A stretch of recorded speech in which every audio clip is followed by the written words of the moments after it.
Ouais. Bonjour à tous et à toutes. Bienvenue à notre conférence Déceler les effets à long terme des commotions cérébrales. Je me présente, Rachel Sanson, directrice de la recherche et de l'innovation à la Fédération québécoise des sociétés Alzheimer.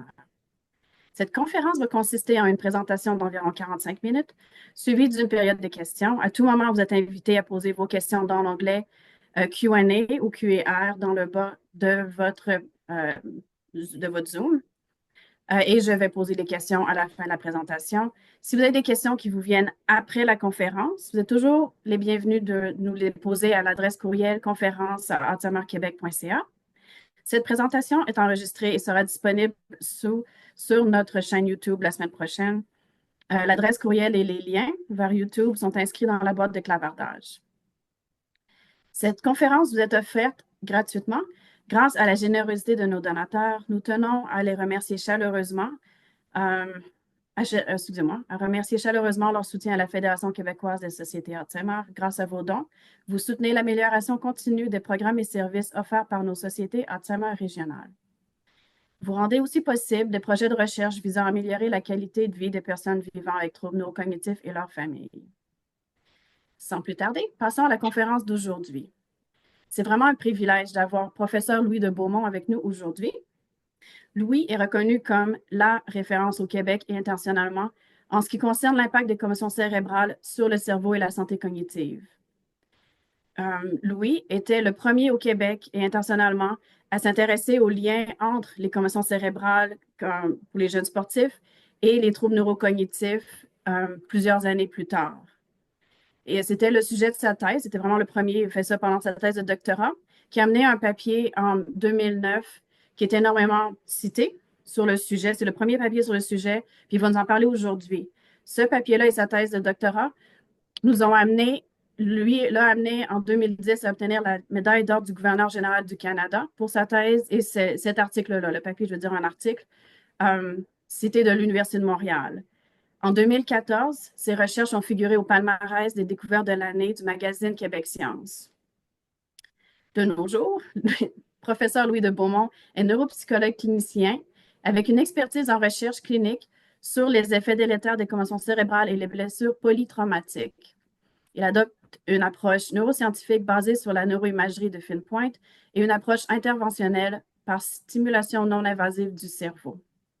C'est vraiment un privilège d'avoir professeur Louis Debon avec nous. Donc maintenant, Louis, c'est à toi. Donc, merci beaucoup de l'invitation. Je vais partager mon écran pour le bénéfice de tout le monde. Vous me direz si vous le voyez bien, si tout est correct. Ça va? C'est parfait, merci. Parfait, merci. Donc, merci pour l'invitation. Aujourd'hui, je vais vous parler un peu de la pathophysiologie de la commotion cérébrale sous l'angle de la neuroimagerie avancée dans le contexte du vieillissement.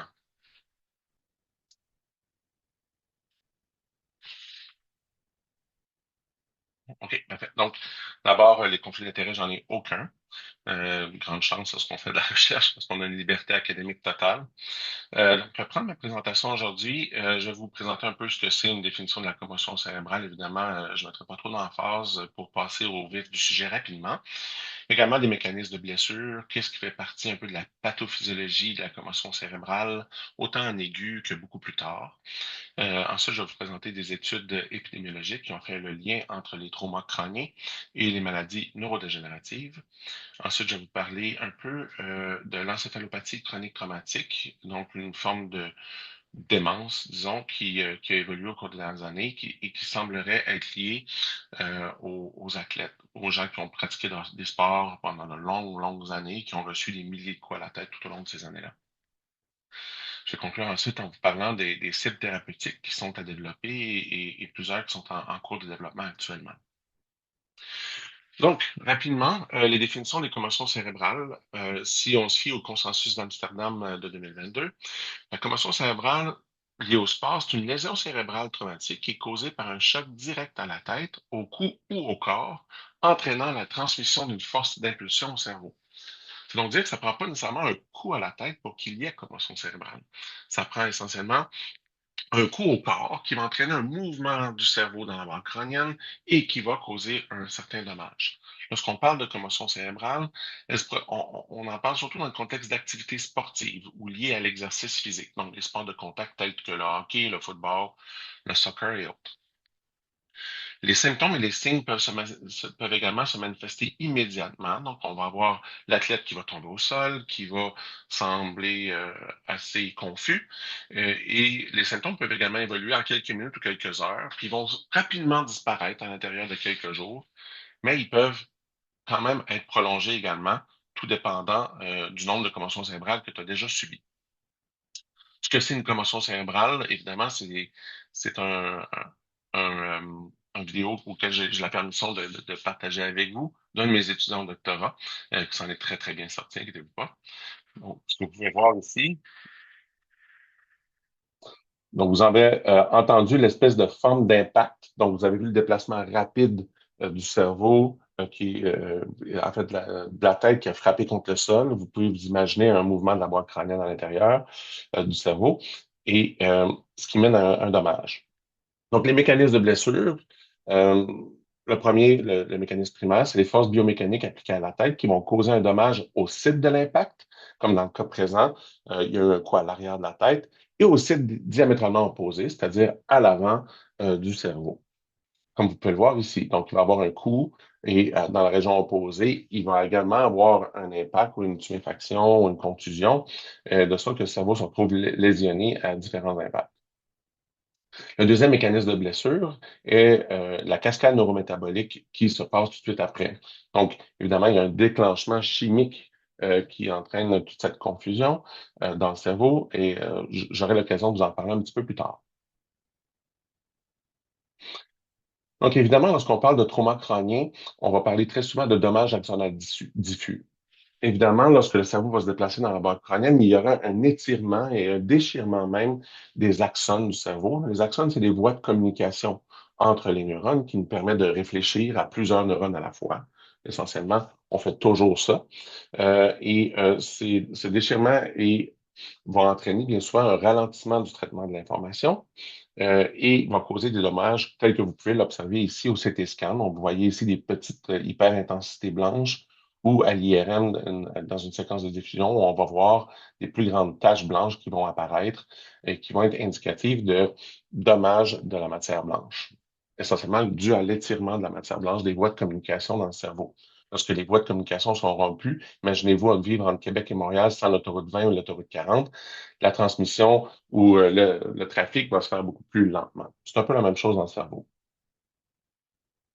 Maintenant, le mécanisme secondaire de blessure, c'est toute cette cascade neurométabolique qui se passe. Donc, immédiatement après le coup à la tête, on va voir une série de déclenchements au plan des ions dans le cerveau, mais surtout une augmentation du glutamate qui va durer seulement quelques minutes, comme vous pouvez voir ici, une petite hausse du glutamate dans l'intérieur de minutes. Mais celle-ci, évidemment, elle est très importante dans le cerveau. Le glutamate, c'est déjà le neurotransmetteur le plus abondant dans le cerveau.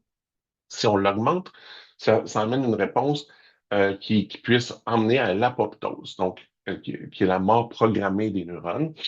Et à ce moment-là, qu'est-ce qui va se produire? C'est qu'il va y avoir des impacts qui vont se prolonger dans le temps, de l'ordre d'heures, de minutes et de jours. Lorsqu'on regarde un petit peu plus tard, qu'est-ce qui se passe à travers une vie lorsqu'on a subi une commotion cérébrale? C'est euh, tous ces facteurs-là que vous voyez ici, je ne vous les expliquerai pas tous, bien qu'ils soient chacun d'entre eux très intéressants. Mais ce que vous allez remarquer, c'est des petites réponses soudaines dans les minutes qui suivent l'accident vont mener à des impacts à long terme qui peuvent durer toute une vie, tels que vous pouvez l'observer ici lorsqu'on parle de maladie d'Alzheimer, de maladie de Parkinson ou de la fameuse encéphalopathie chronique traumatique. Donc, cette apoptose qui est liée à la libération immédiate incontrôlée de glutamate va avoir des conséquences qui vont durer très, très, très longtemps. L'une d'entre elles, qui va durer le plus longtemps, évidemment, et j'aurai l'occasion de vous présenter des résultats de recherche à ce niveau, c'est l'inflammation chronique du cerveau.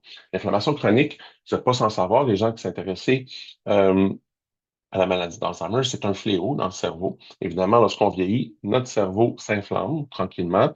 Mais la commotion cérébrale vient exacerber cette inflammation dans le cerveau.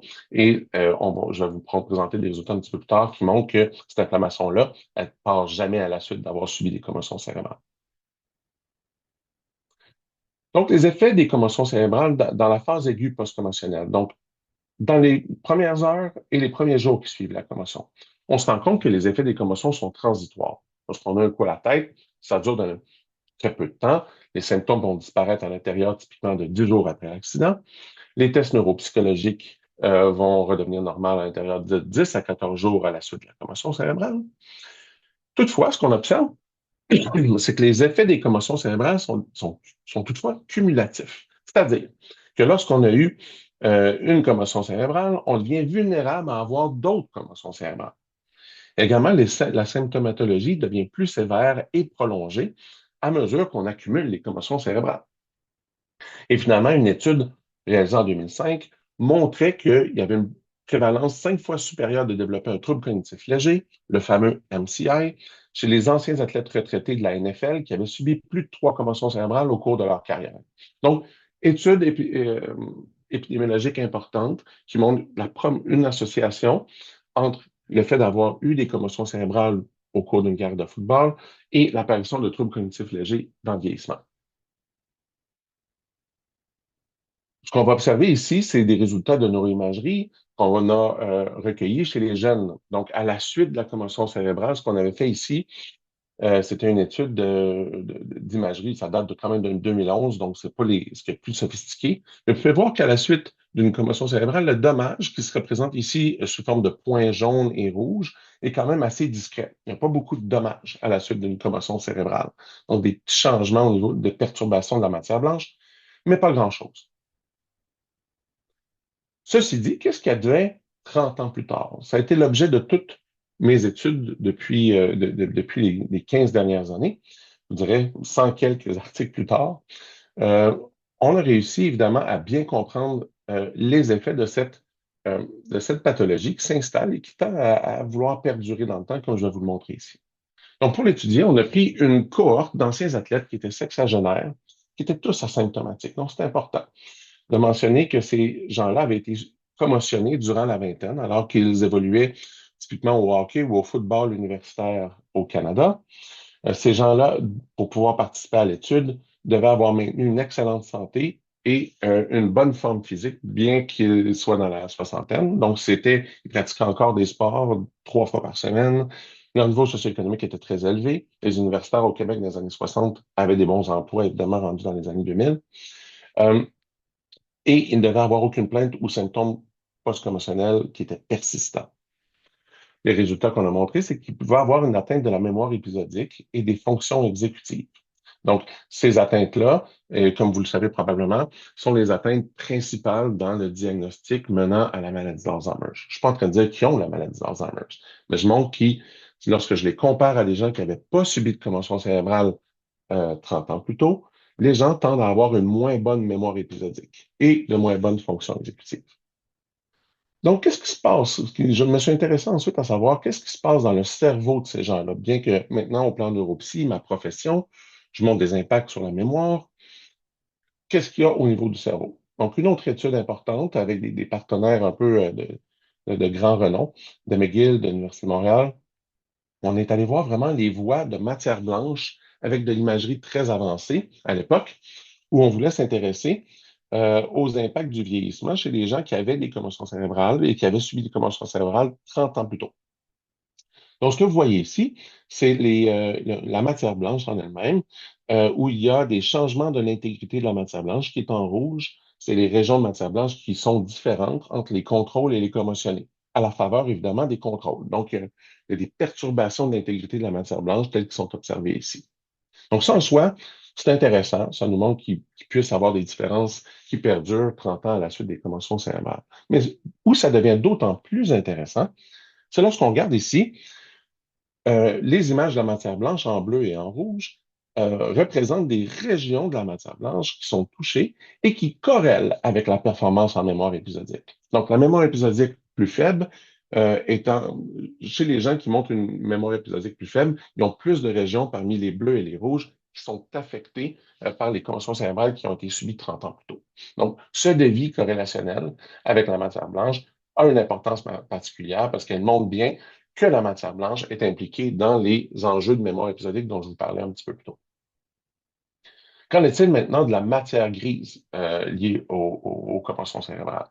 Donc, premièrement, chez le jeune athlète, on trouve rien typiquement en matière grise. Lorsque je regarde la volumétrie de la matière grise, donc ces neurones-là, vraiment le cortex cérébral, on voit pas grande différence. Donc, ça demeure bien en place.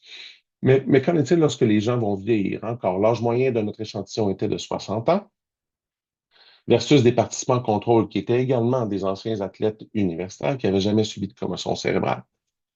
Donc, là, ce qu'on observe ici, c'est un élargissement des ventricules latéraux, tel que vous le voyez ici. Donc, des plus grands ventricules latéraux, pourquoi? C'est typiquement dans le vieillissement, ça va être associé à une certaine forme d'atrophie cérébrale dans les régions paraventriculaires. Ces régions paraventriculaires-là représentent évidemment l'hippocampe, les régions entorhinales, parahippocampiques, qui sont les principales régions associées à la mémoire.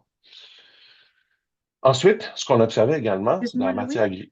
Oui, Excuse-moi. Je sais que normalement, je n'interromps pas, mais je veux juste interrompre pour être sûr que tout le monde suive bien la conversation. C'est vraiment important. Mais parlez juste un peu du rôle. Ça ne dérangerait pas de parler un moment du rôle de la matière grise de la matière blanche, parce que ma compréhension de la matière blanche, c'est que ça permet au noyau, aux centres neuronaux de communiquer ensemble. Donc, si la matière blanche va moins bien, ça empêche les différents centres neuronaux, par exemple pour la mémoire épisodique, de parler entre eux. Puis c'est pour ça que la mémoire épisodique ou n'importe quel autre domaine cognitif qui utilise plusieurs centres dans le cerveau, ça empêche la connexion de bien aller. C'est ça si la matière blanche est brisée, ça empêche la connexion entre les différents centres, alors que la matière grise, ça, c'est plus les centres, les différents centres comme l'hippocampe, c'est différents centres neuronaux qui ont différentes fonctions, qui peuvent travailler à l'intérieur d'elles-mêmes. L'hippocampe, c'est pour la navigation spatiale, c'est pour la mémoire. Ouais. la mémoire antérograde.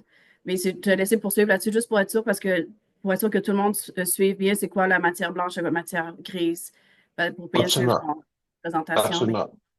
Ce qu'on va voir effectivement dans la matière grise ici, ce que je vous montre ici, c'est un élargissement des ventricules latéraux qui vont donc dire qu'il y a une atrophie au niveau de la substance grise hippocampique ou dans les régions paraventriculaires qui impliquent l'hippocampe.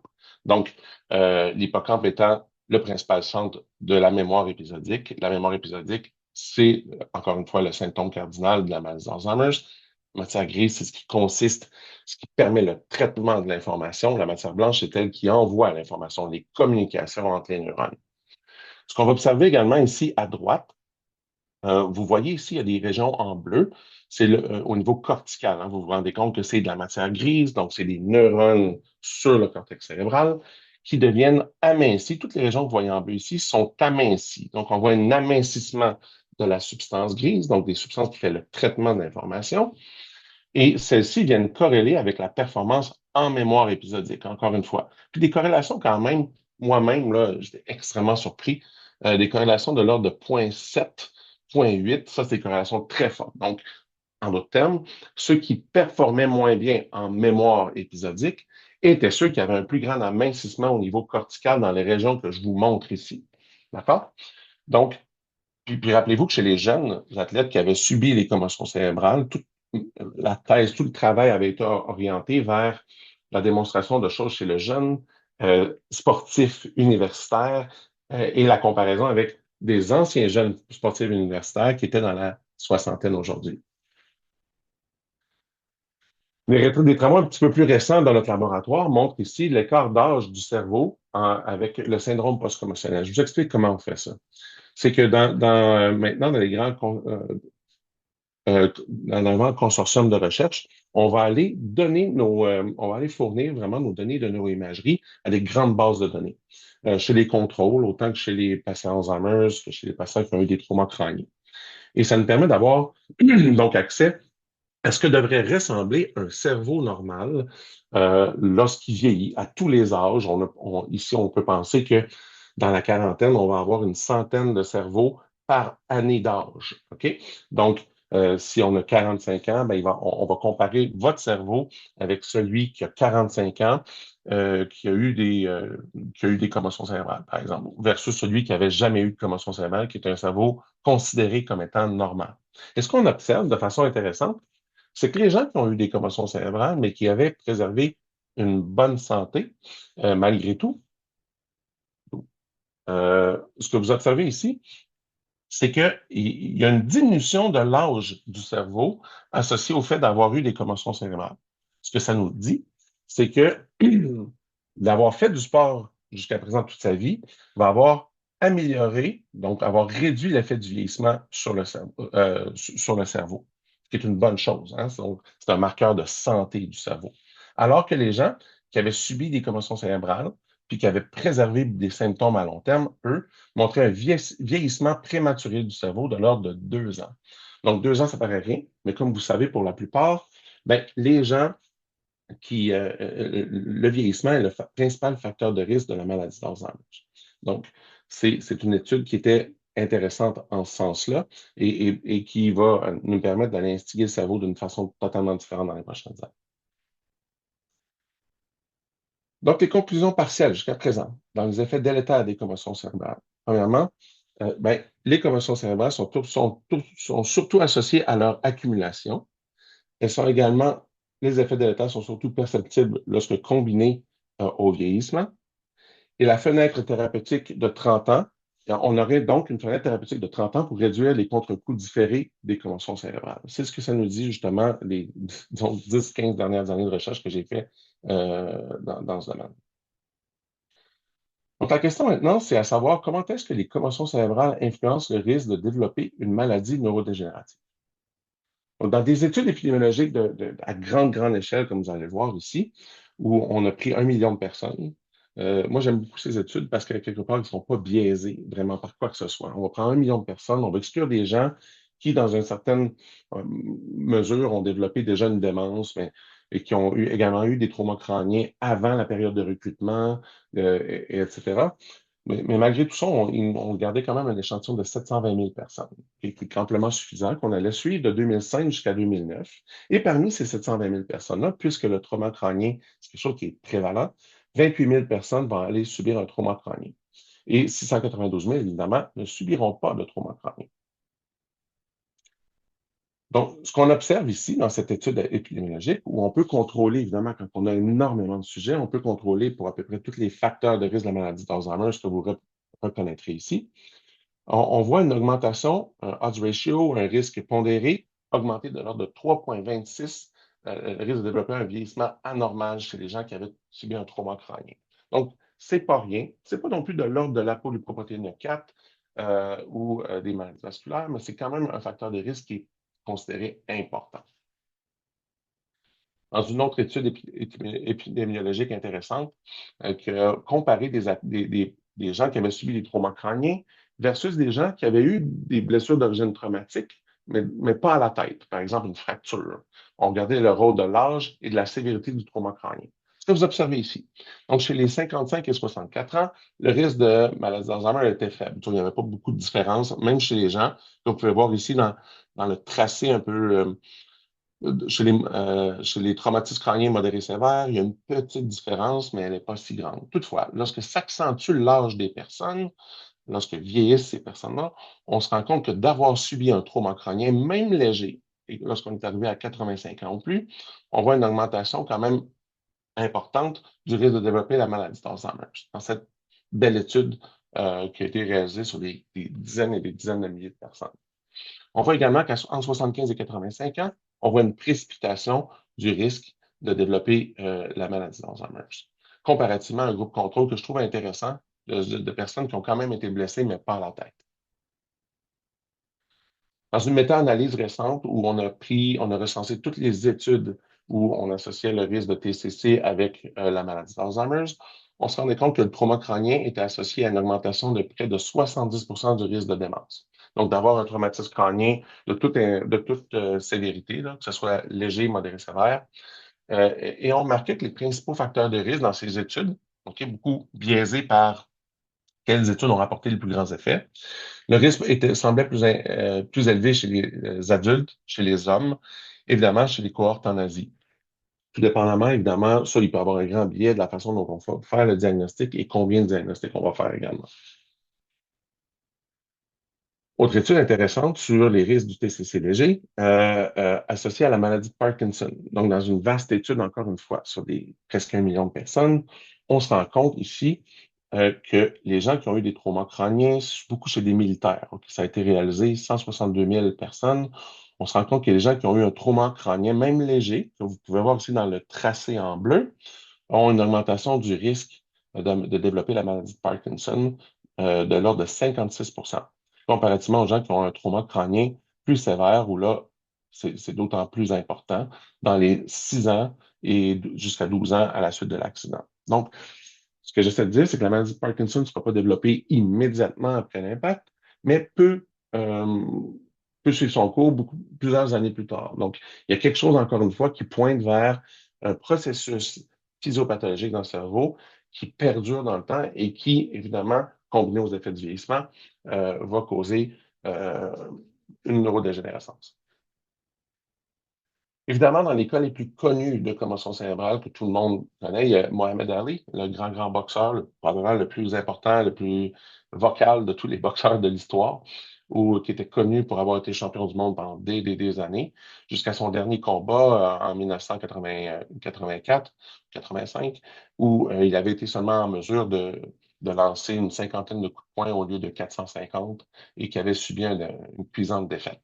S'était battu malgré le développement de symptômes de Parkinson à l'époque.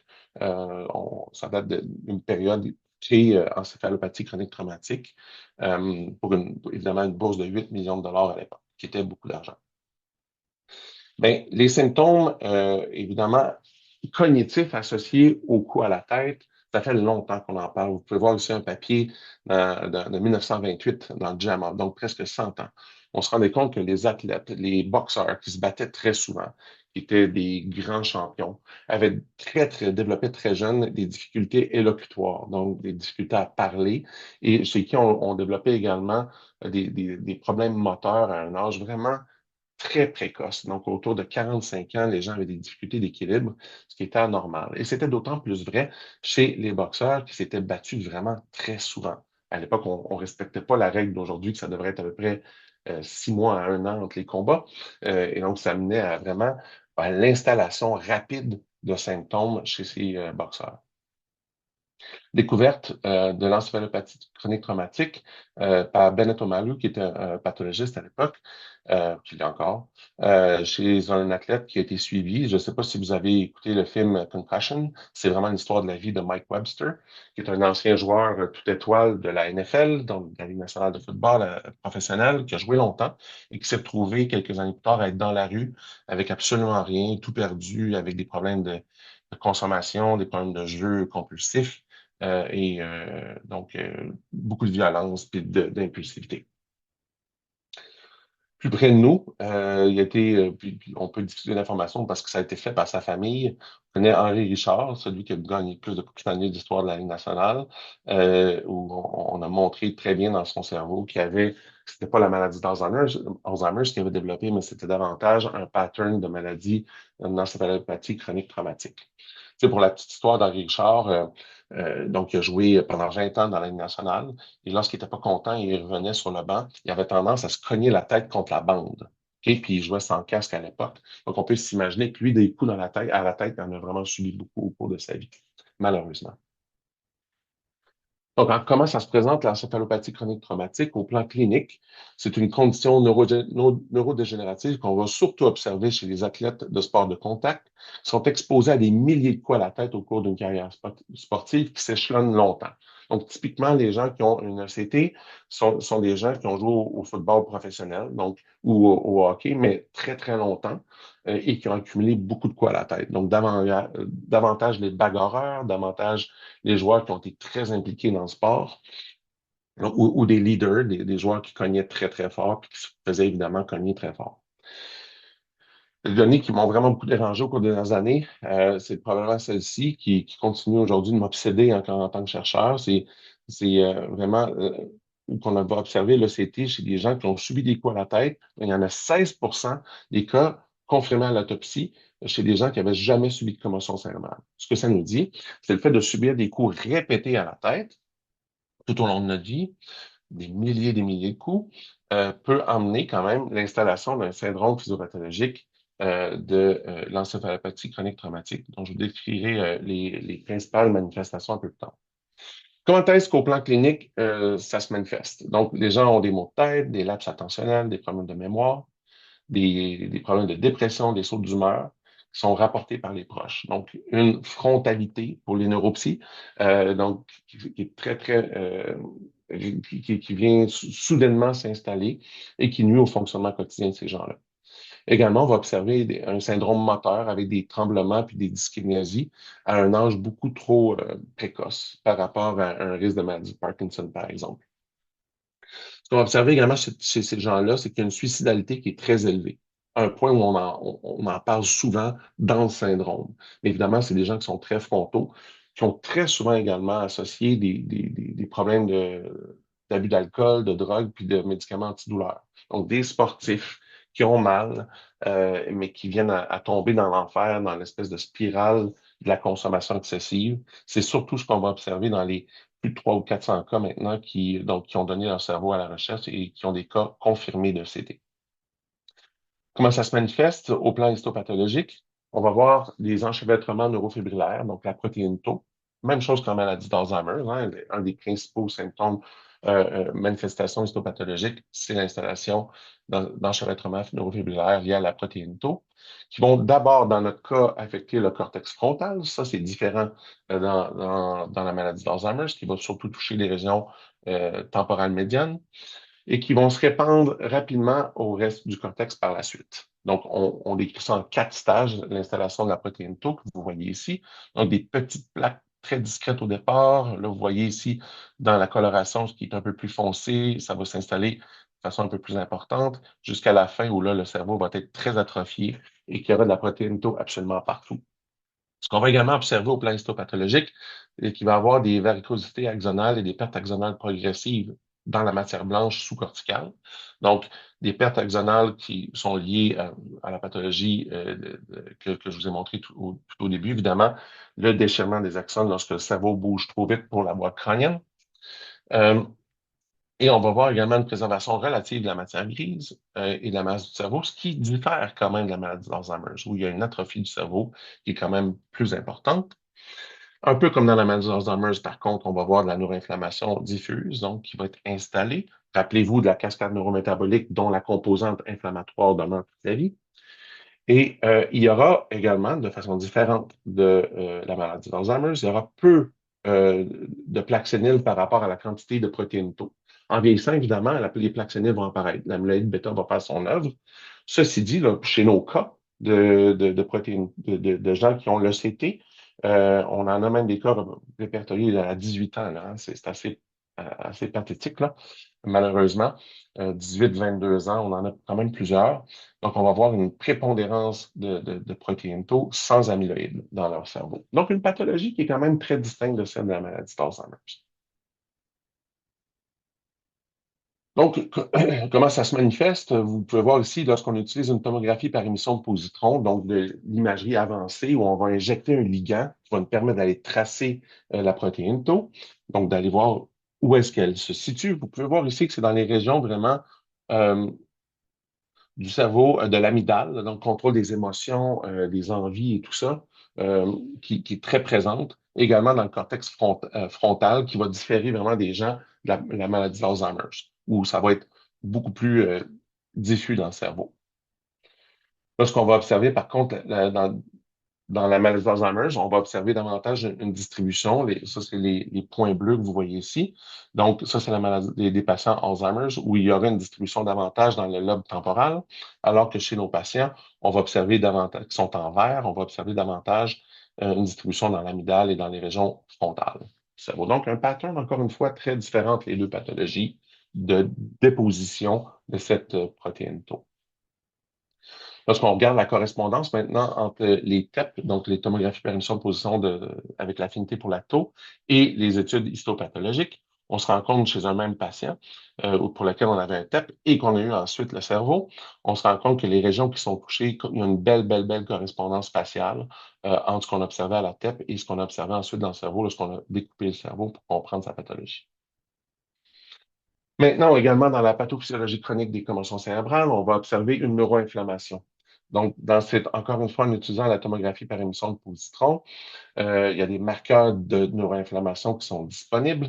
Euh, Ce qu'on va observer, c'est un ancien athlète, un ancien joueur de football. Vous allez voir ici, euh, qu'à 66 ans, par rapport à un contrôle en santé, une beaucoup plus grande quantité d'inflammation. Donc, on voit que même à 66 ans, chez la personne qui est en santé, il y a de l'inflammation dans le cerveau. C'est un processus qui est normal. Ça fait partie du processus de vieillissement. Comme on le sait, on meurt tous. Donc, il y a quelque chose qui se passe. Ceci dit, on voit vraiment un pattern qui est très, très installé chez un ancien joueur de la NFL, donc de football, qui a 66 ans aujourd'hui et qui n'avait pas subi de commotion cérébrale depuis plusieurs années, depuis le début de sa vie. Euh, Même chose ici au niveau de la neuroinflammation. Si je compare un contrôle ici, des gens, un contrôle avec un joueur de football, donc une inflammation qui est vraiment très, très diffuse dans le cerveau, très claire, qui est le maintien de l'inflammation tôt dans la vie, qu'on avait mesuré à la suite de sa carrière, qui est encore là 17 ans plus tard de la même façon. Donc, une inflammation qui tend à perdurer dans le cerveau. Donc, le constat maintenant sur l'état des connaissances liées aux séquelles des commotions cérébrales, c'est qu'on pense que les séquelles des commotions cérébrales ont des effets délétères à long terme et cumulatifs. En d'autres termes, moi, je vous dirais, cliniquement, après avoir vu plusieurs centaines de patients, les gens qui ont subissent une seule commotion cérébrale, ils s'en sortent. Une seule ou deux commotions cérébrales, ils s'en sortent très bien. Il ne faut pas paniquer avec tout ça, là. Donc, ils ne développent pas de syndrome neurodégénératif tel que je vous les ai montré. Mais c'est davantage les athlètes qui vont avoir 30, 40 commotions cérébrales et jouer au football toute leur vie, avoir des commotions cérébrales, ne pas avoir rapporté ces commotions cérébrales-là. Beaucoup des athlètes ne rapporteront pas leurs commotions cérébrales par peur de perdre leur spot dans l'équipe, donc leur position. Euh, et ça engendre une espèce d'effet boule de neige dans le cerveau qui ne s'estompe jamais et une maladie qui s'installe, neurodégénérative, évidemment. Donc, est-ce qu'on en est aujourd'hui pour les cibles thérapeutiques? Les cibles thérapeutiques-là sont vraiment ajustées selon les mécanismes qui sont impliqués dans le trauma crânien. Évidemment, lorsqu'on parle de trauma crânien, on parle d'excitotoxicité aiguë. Si vous vous rappelez la cascade neurométabolique caractérisée par une hausse du glutamate. Donc, est-ce qu'on peut aller jouer en aigu sur cette hausse d'excitotoxicité-là avec des agents pharmacologiques? Évidemment, on veut jouer sur la neuroinflammation chronique. On veut diminuer la neuroinflammation, tout comme c'est fait en maladie d'Alzheimer, là. Il y a eu beaucoup d'essais qui ont malheureusement pas fonctionné en maladie d'Alzheimer à réduire l'inflammation. Mais également, on veut tenter de réduire l'atteinte progressive de la matière blanche. Ça, c'est plus difficile. Je n'ai pas vu beaucoup d'essais là-dessus, mais ça pourrait demeurer une cible intéressante. Et évidemment, il va y avoir le développement d'une tauopathie. Donc, il y a des médicaments, il y a plusieurs essais cliniques que je vais vous montrer euh, qui tendent à vouloir diminuer cette accumulation de protéines tau dans le contexte de la commotion cérébrale. Donc, à ce jour, dans le traitement de la commotion cérébrale, il n'y en a aucun qui sont approuvés par la FDA, donc la grande agence ou l'équivalent de Santé Canada. Donc, le disclaimer, c'est qu'on n'est pas rendu là encore. Ceci dit, parmi les cibles thérapeutiques, évidemment, je vous ai parlé de la protéine tau, un peu comme dans la maladie d'Alzheimer. Donc, nous, on est chanceux, on bénéficie des milliards en recherche investis pour la maladie d'Alzheimer. Il y en a plusieurs études, comme vous pouvez voir ici, que porteriez toute la gang ici, en phase 1, des études de phase 2, deux études de phase 3 maintenant, qui vont étudier l'immunothérapie pour diminuer la protéine tau. Euh, il n'y a encore rien de robuste qui a fait surface, mais ça avance. Tu sais, honnêtement, si on est rendu en phase 3, typiquement, c'est que les résultats ont été positifs en phase 2. Donc, on va espérer avoir des résultats qui seront autant utiles pour la maladie d'Alzheimer que pour les cas de trauma crânien et l'encéphalopathie chronique traumatique. Pour ce qui est de la neuroinflammation, évidemment, on a essayé, c'est très facile, les fameux ibuprofènes qu'on prend tous lorsqu'on a mal à la tête. Donc, l'efficacité des anti-inflammatoires non stéroïdaux avant la blessure, on peut donner avant la blessure. Malheureusement, il y a peu d'impact sur le pronostic des patients qui subissent une commotion cérébrale. Il y a également des effets du cannabidiol, donc le CBD, qui est vraiment une substance qui est extraite du pot ou du cannabis. dont il y a des agonistes des récepteurs endocannabinoïdes pour réduire la neuroinflammation. C'est connu comme étant anti-inflammatoire. Il y a des belles études qui semblent prometteuses, mais c'est encore fragmentaire à ce point-ci. Ceci dit, même des études de notre propre labo avancent en ce sens-là et c'est franchement très intéressant dans les études animales jusqu'à présent. Il y a également les études du safran, le curcumin, où les effets anti-inflammatoires connus n'ont pas amélioré la fonction neurologique à la suite des commotions cérébrales chez le rat. Encore une fois, est-ce que c'était les substances qui étaient optimisées et tout ça? Ça reste à démontrer.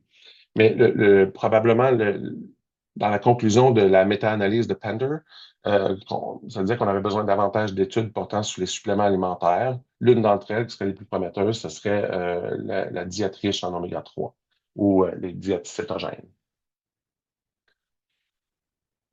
Ce qu'on a appris à travers les années, hein, moi je suis un grand fan, je suis issu d'un laboratoire de neurobiologie moléculaire de Jules Poirier à Montréal, qui a étudié beaucoup la génétique de la maladie d'Alzheimer, donc un grand fan des études d'Alzheimer, comme vous pouvez le voir. Donc, c'est qu'il y a eu beaucoup quand même d'échecs dans les traitements anti-amyloïdes bêta à travers les dernières années. Il y a également des échecs au niveau de la neuroinflammation avec les médicaments anti-inflammatoires qu'on prend, l'ibuprofène. La difficulté qu'on se rend compte, c'est qu'une fois que les processus neurodégénératifs sont installés, ils sont très difficilement traitables. Parce que pour que les symptômes apparaissent en maladie neurodégénérative, il faut quand même qu'il y ait un certain niveau d'affection au plan cognitif. Et là, il est souvent assez tard dans la pathologie. Donc, on essaie d'intervenir beaucoup plus tôt. C'est l'objectif. En commotion cérébrale, on est très chanceux. L'athlète va subir une commotion cérébrale dans la vingtaine. Pourquoi pas investir des énergies et du temps et de l'argent dans le traitement immédiat de la pathophysiologie aiguë de la commotion cérébrale pour empêcher que quelqu'un développe ensuite la maladie d'Alzheimer. Donc, dans notre laboratoire, simplement pour vous présenter rapidement, on a développé des modèles animaux de la commotion cérébrale. Parce qu'évidemment, on teste des médicaments en premier lieu sur des animaux. Et on va aller essayer de casser la cascade neurométabolique excitatrice aussitôt qu'elle survient. Donc, on peut donner un médicament. Ce que vous voyez ici, ce sont les vrais résultats de la recherche qu'on est capable d'abolir complètement, ici à 10 minutes à la suite de la commotion cérébrale, dans la condition ici que vous voyez où où les animaux ont eu un trauma crânien et qu'on a donné un médicament prophylactique, donc 60 minutes plus tôt, on a complètement aboli la cascade métabolique de la commotion cérébrale, ce qui était une super nouvelle. Et ça se fait ça par microdialyse, c'est pas simple. Ça me permet vraiment d'aller prendre des substances du cerveau et aller mesurer la quantité de glutamate réellement dans les premières secondes à la suite de l'impact. Euh, donc, ces projets-là ont une belle portée clinique. Évidemment, est-ce qu'on va donner en prophylaxie un médicament, donc un médicament avant que les athlètes embarquent sur le jeu, qui va casser le glutamate? C'est totalement illusoire, considérant que le glutamate est important pour la performance sportive et la cognition. Hein, c'est le principal neurotransmetteur excitateur. Donc, si on l'enlève, l'athlète ne sera même pas capable de performer. Donc, les cibles maintenant, c'est de trouver une façon d'acheminer la dose qui est très rapidement. Ce qu'on travaille dessus actuellement, c'est de développer un spray intranasal de MK801 qui va directement au cerveau et dont le temps de réponse maximal est à l'intérieur de 2 minutes, à peu près à la suite de l'administration du médicament. Vous pouvez vous imaginer, l'athlète est couché sur le sol, est tombé sur le sol, il est confus. On arrive avec une seringue, comme vous pouvez imaginer, avec un spray intranasal qu'on envoie dans le nez immédiatement et on casse la cascade neurométabolique de la même façon qu'on l'a fait ici avec le médicament qui a été développé. Donc voilà ce que je voulais vous présenter aujourd'hui. Je vous remercie beaucoup de votre attention et je suis prêt évidemment et disposé à répondre à vos questions. Merci. Ah, merci beaucoup, c'est vraiment intéressant. Je suis désolée de t'avoir interrompu, j'étais Ah, vraiment dedans. aucun problème. C'est super bon. Regarde, j'ai 1 million de questions. On en a reçu quelques-unes également. Euh, Curcuma et safran, c'est pas la même chose, vous avez raison. Là. C'est les deux. Là. J'ai fait une erreur. Je voulais mettre un slash entre les deux. OK, parfait. Où T'es il y a capable des de effets lire toi antivalents. aussi? OK, t'es Ouais, capable ouais, de ben, lire. j'en ai vu une juste là. C'est une OK, erreur dans mon ouais. slideshow. Je m'en suis rendu compte en me disant. C'est en bas, OK. C'est ça, je regarde les questions. J'en ai pris d'autres, celles du QA là, que j'ai remplies. Je pense que la première qui était vraiment importante, c'est une question. La personne demande si c'est les mêmes les troubles, les mêmes commotions cérébrales dans un accident d'automobile. Mais on peut étendre la question à est-ce qu'un trouble, est-ce qu'une commotion, c'est pareil, peu importe s'il y a d'une chute, du sport, d'autres endroits, en fait. Est-ce que c'est une commotion cérébrale, c'est une commotion cérébrale, peu importe si Ouais. c'est un accident automobile ou autre. Très bonne question. Le trauma crânien léger, donc dont les symptômes vont disparaître rapidement, oui, ça amène à peu près la même chose. La différence dans le sport qui est très importante, puis que j'essaie de vraiment mettre en phase aujourd'hui, c'est que les athlètes vont subir beaucoup, beaucoup de coups à la tête. Donc, il y a comme un cumul de coups à la tête léger qu'on dit sous-commotionnel, qui n'entraîne pas nécessairement les symptômes de la commotion cérébrale, mais qui font perdurer une certaine bêta pathophysiologique entre les grands coups à la tête qui sont des commotions cérébrales. Donc, la pathologie de la commotion cérébrale, du sport, elle peut être plus sauvage chez les athlètes qui sont dans un perpétuel euh, euh, rouleau compresseur de coups à la tête. Donc, si j'ai une commotion Mhm. cérébrale, imaginez-vous dans une saison de hockey, au match 6, puis que je rejoue toute la saison, après, je me fais frapper à tous les matchs. Au match 36, j'ai une autre commotion cérébrale, puis j'en ai eu 4 l'année d'avant, ben ça, malheureusement, ça installe des choses dans le cerveau qui semblent être liées à l'encéphalopathie chronique traumatique. Mais si on étend ça aussi à l'autre bout, on n'est pas allé là-dedans, dans les chutes des personnes âgées, il y a plus, en vieillissant, il y a un peu plus de difficultés d'équilibre, il y a plus de chutes. Est-ce qu'on doit s'inquiéter, tu sais, tu sais, le plus haut Mhm. risque de chute en vieillissant? Est-ce qu'une chute est quelque chose, est une raison de s'inquiéter? Oui, ben absolument. À l'hôpital, ce qu'on va observer à l'hôpital Sacré-Cœur où on fait notre recherche, c'est que les personnes effectivement vieillissantes vont avoir un plus haut risque de chute. Et lorsque les gens vieillissent, ben, ces chutes-là, malheureusement, sont associées à un moins bon pronostic que lorsque les gens sont plus jeunes et qui font la même chute. Pour toutes sortes de raisons, des complications médicales, un état de santé un peu plus fragile. Euh, oui, on est en droit de s'inquiéter. Donc, c'est très, très important de porter des crampons l'hiver, hein. Ça a l'air bizarre, mais à Sacré-Cœur, ce qu'on observe souvent, c'est des gens qui vont chuter à cause de la glace. Euh, Mhm. donc, des moyens très simples de prévenir les blessures, c'est très important. Au Québec. Puis ça m'amène à la prochaine série de questions un peu similaires parce que tu as parlé beaucoup des traitements thérapeutiques, mais des avenues non thérapeutiques comme tu sais, le sport ou le froid, d'autres avenues pour essayer de baisser la neuroinflammation ou pourquoi faire après un trouble, excusez-moi, une commotion cérébrale, surtout après les chutes pour les personnes âgées. On parle surtout toujours dans le contexte des personnes âgées. C'est après les chutes, quoi faire? Puis la question qui était là, c'était est-ce qu'il y a une façon de diminuer la neuroinflammation? Parce que moi, c'est ça, je pensais que faire plus de sport. C'est certain que là, on parle d'athlètes, mais si on parle de d'autres non-athlètes, est-ce que faire, c'est activer le sang ou la neurostimulation, tu sais, faire travailler son cerveau ou, ou aller plonger dans un lac? Est-ce qu'il y a d'autres d'autres façons? Oui. Quoi faire Ben, après des la commotions triade cérébrales? positive, ben oui, la triade positive, tu sais, ça demeure tu sais, d'avoir une bonne alimentation, de faire de l'exercice physique et de faire de l'exercice mental. Lorsqu'on fait les trois séparément, c'est-à-dire moi je mange bien, mais je fais pas Mhm. d'exercice physique, je fais pas d'exercice mental, ça fonctionne pas. On s'est rendu compte, c'est pas moi qui l'ai montré, là, mais c'est même des collègues ici à Montréal qui ont Mhm. montré ce qui fonctionne bien, c'est lorsqu'on les met ensemble. Ces trois facteurs-là, c'est des facteurs de prévention qui sont à peu près les mêmes qu'en maladie d'Alzheimer. Donc, en trauma crânien, nous, Ouais. les recommandations à nos patients, c'est bouger, manger bien, puis faire de l'exercice cognitif. C'est la même chose.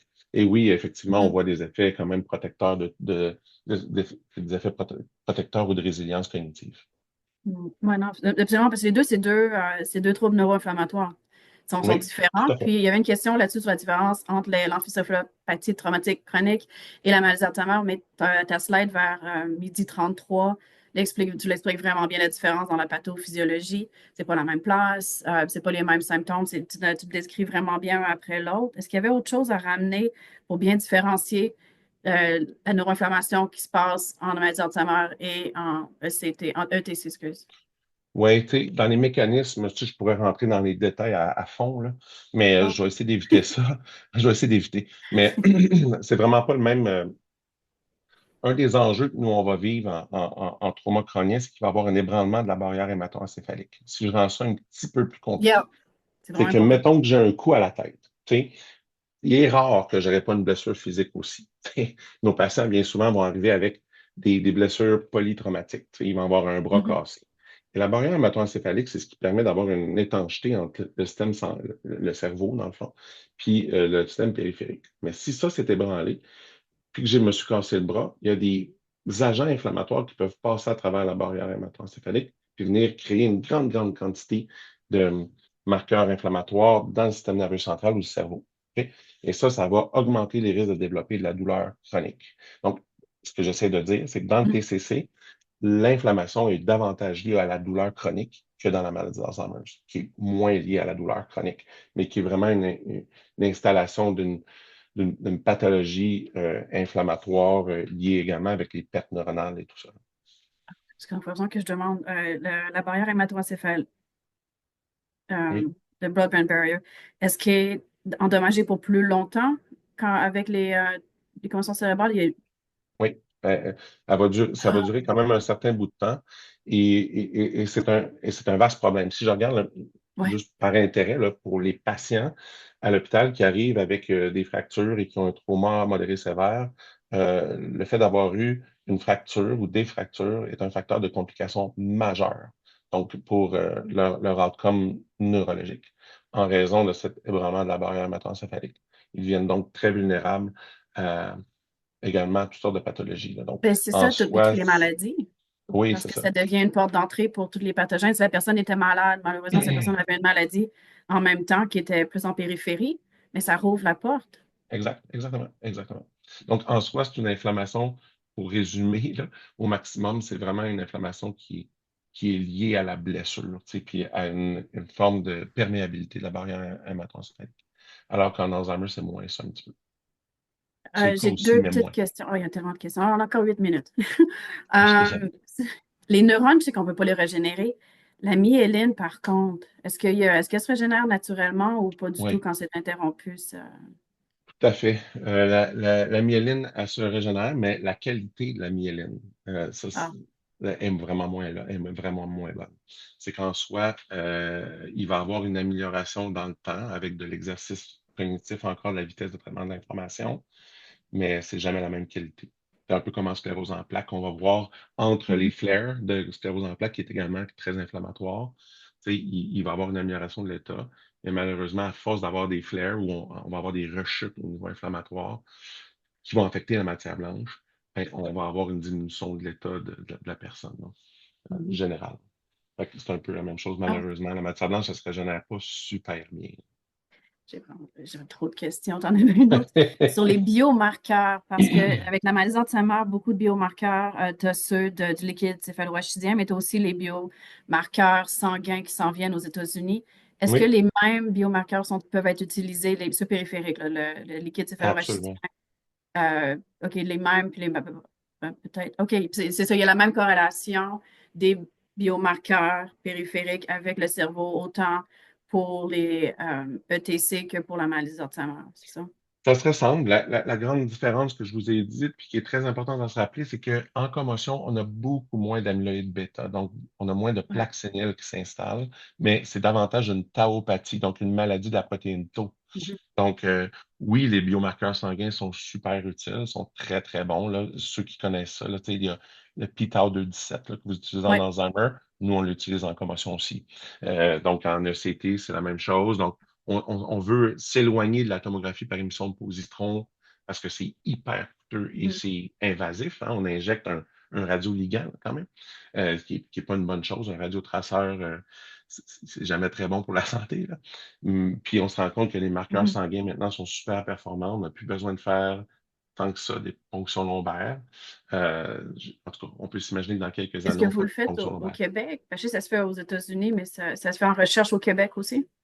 Des Ou ponctions c'est pas lombaires, encore? on a beaucoup de Non, non, difficultés non, à. les Ah, le marqueurs sanguins. p-tau217, oui, oui, oui, on les fait. On les fait même dans mon labo, en fait. Du sang, à partir du sang? Dans le sang, oui. OK. C'est vraiment important, juste pour tout le monde, les biomarqueurs sanguins, en fait, le tau, puis c'est les ratios qu'ils utilisent, le tau est mieux corrélé avec la maladie que l'amyloïde dans le sang. Oui, C'est particulier, c'est contre-intuitif, là, mais c'est pour ça que toutes les questions sont venues parce que le tau dans le sang est un très bon indicateur aussi pour la maladie. C'est que là, absolument. ici, j'en ai énormément d'autres questions. On avait une rapide, si tu as la réponse pour l'oméga 3, le dosage, combien d'oméga 3 serait Désolé. nécessaire? Je pourrais vous la transmettre, cette info, mais en ce moment, comme ça, je la sais pas, là. Mais je pourrais vous la transmettre, ça me fait plaisir. On peut faire ça, je peux l'ajouter, c'est ça, en dessous de YouTube. Je mets des liens aussi, je vais mettre tous les liens et les articles qu'on peut. Mais Frédéric Calon, le chercheur qui a parlé en décembre des nouveaux traitements, a fait aussi une vignette sur les oméga 3 pour Oui, ramener tout le monde sur notre chaîne YouTube. Frédéric en parle. C'est son expertise. parfait. Là, je suis en train de revoir tous les autres questions. On a beaucoup. Euh, alors, quels exercices cognitifs faire? Mhm. Euh, je vous dirais, pour être très positif, puis c'est de faire de l'exercice, que ça soit de lire des mots croisés, que ça soit même les jeux vidéo pour les personnes Mhm. vieillissantes, ça a été montré comme étant positif. Faire quelque chose dans lequel on est activement impliqué.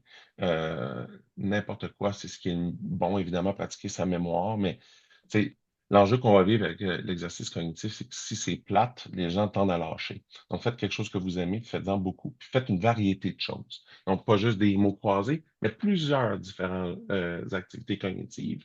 Entretenir des discussions, lisez l'actualité. C'est ça qui nous amène à préserver un cerveau à une bonne résilience cognitive. Mhm. Ouais, plusieurs domaines cognitifs, faire différentes Ouais. choses. Une bonne question aussi qui est ressortie.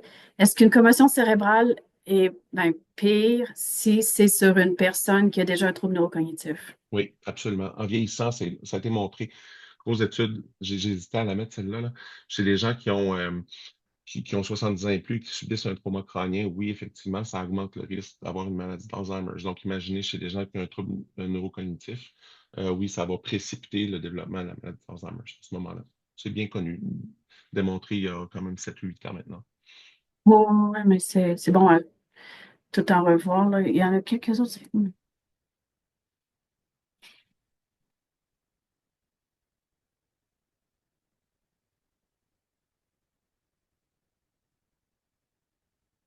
OK, pour ramener encore la personne, si on a eu des commotions cérébrales, OK, je vais la lire, c'est vraiment bien écrit. Donc, si on a un syndrome post-commotionnel chronique, sommes-nous plus sujets à développer la maladie d'Alzheimer? Mais si on se fie un petit peu aux résultats sur le vieillissement prématuré du cerveau, on pourrait penser que oui.